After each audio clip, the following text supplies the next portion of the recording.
Bom, como vimos na aula anterior, na aula introdutória da fisiologia humana, o organismo humano tem início com a menor estrutura da matéria, o átomo.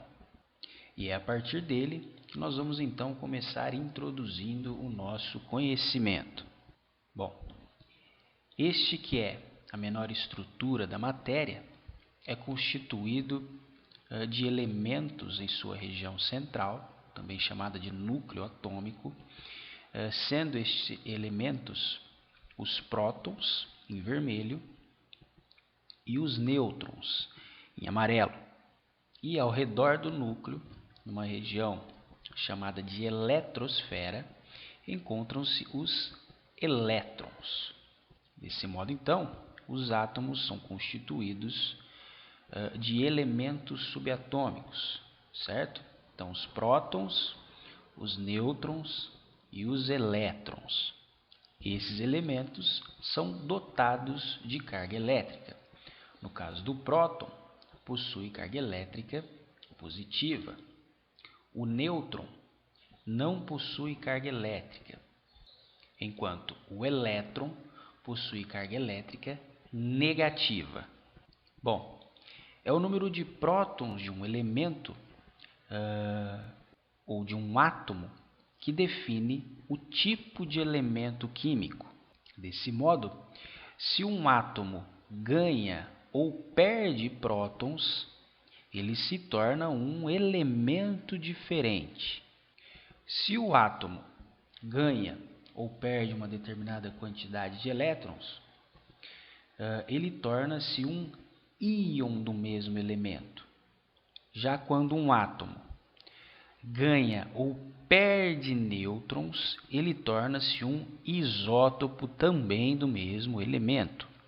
Bom, agora é importante a gente conhecer uma regra que vale tanto para os átomos quanto para elementos subatômicos. Quando os elementos possuem cargas opostas, eles se atraem. Quando os elementos possuem cargas iguais, positivo com positivo ou negativo com negativo, eles se repelem. Bom, a ligação entre átomos formam as moléculas.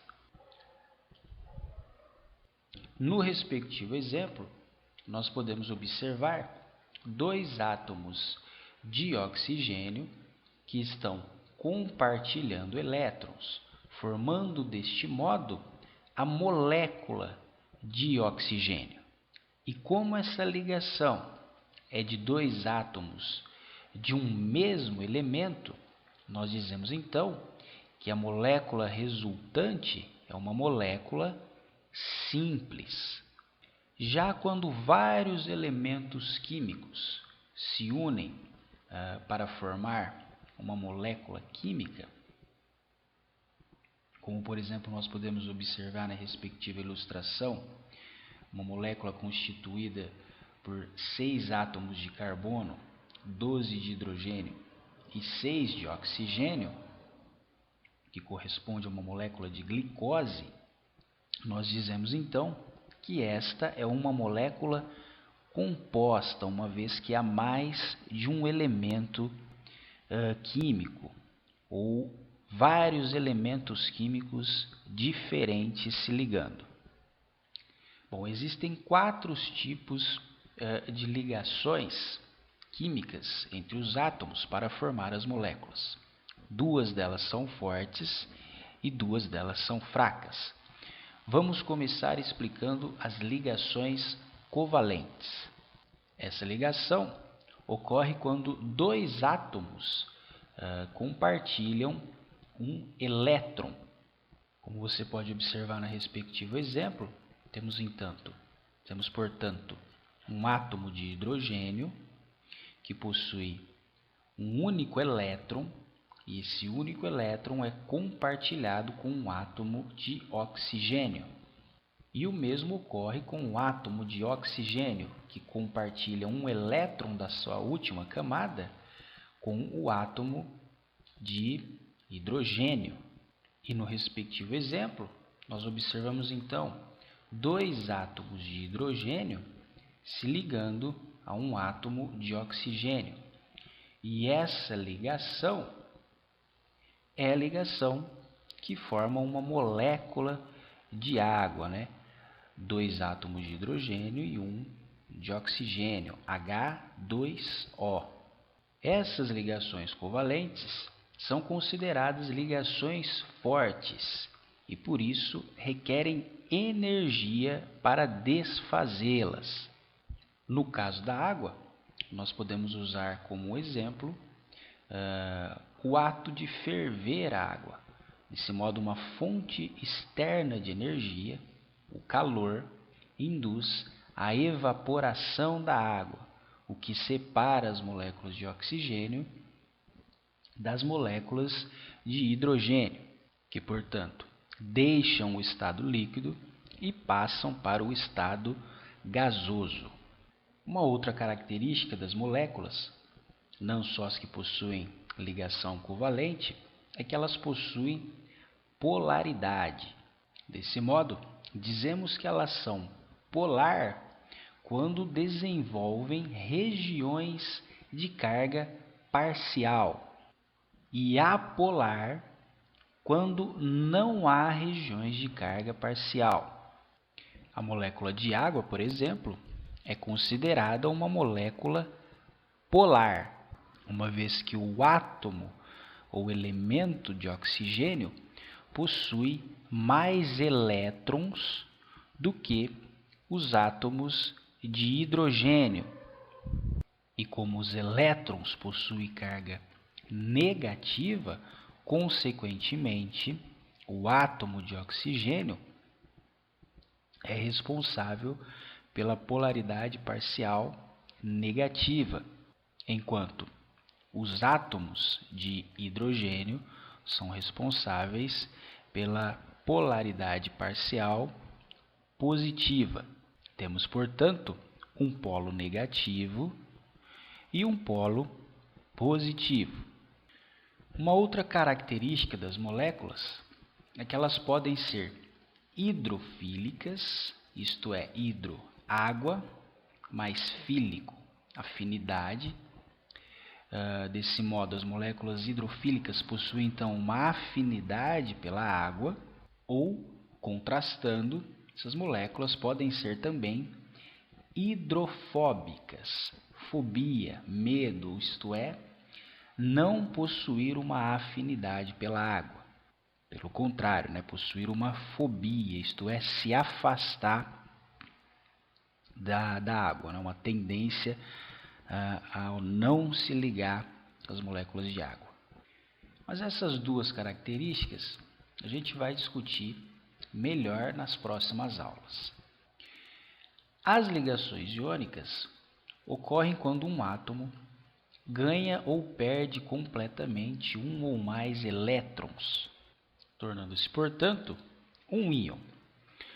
No respectivo exemplo, temos um átomo de sódio, né, com 2 elétrons na sua primeira camada, na sua primeira órbita, 8 elétrons na segunda órbita e 1 elétron na sua terceira órbita. Do outro lado, nós temos o átomo de cloro, com 2, 8 e 7 elétrons, respectivamente. Bom, o cloro possui uma atração muito forte por elétrons. Desse modo, no respectivo exemplo, o sódio doa um elétron para o cloro. Como resultado dessa perda de elétron pelo átomo de sódio, dizemos então que ele tornou-se um íon positivo, isto é, um cátion de sódio. Ah, mas por que positivo? Porque ele perdeu carga elétrica negativa, isto é, ele ficou menos negativo, ou o contrário, ele ficou mais positivo. Já o cloro ganhou um elétron, Dizemos então que ele tornou-se um íon negativo ou um ânion de cloreto. Ah, mas por que negativo? Bom, se ele ganhou um elétron, você concorda comigo que ele ficou com a carga elétrica mais negativa. Sendo assim, tornou-se um ânion. E como agora esses elementos possuem cargas opostas, negativo e positivo, eles são então atraídos, formando assim ligações iônicas, como no respectivo exemplo, tá vendo? Uma série de íons de cloreto e íons de sódio, ou ânions de cloreto e cátions de sódio. E desse modo, então, nós temos aqui uma molécula de cloreto de sódio, né, que é uma molécula composta que representa o sal de cozinha. Bom, as ligações de hidrogênio são forças atrativas fracas. Ocorrem entre átomos de hidrogênio e oxigênio, como você pode observar, tá vendo? Um átomo de oxigênio e um átomo de hidrogênio. Elas podem ocorrer também com o nitrogênio e o flúor, tá? No respectivo exemplo, nós temos então 4 ligações entre moléculas de água, percebe? Oxigênio, hidrogênio, hidrogênio, oxigênio, oxigênio, hidrogênio e hidrogênio, oxigênio, tá bom? Como resultado, essas moléculas se alinham e se organizam as moléculas vizinhas, o que é responsável pela tensão superficial da água. E o quarto tipo de ligação são as ligações ou forças de Van der Waals, que também são atrações fracas que ocorrem entre o núcleo de qualquer átomo e os elétrons de elementos próximos, permitindo que os átomos se agreguem e ocupem uma pequena quantidade de espaço. Essa aula você pode revisar pelas seguintes referências.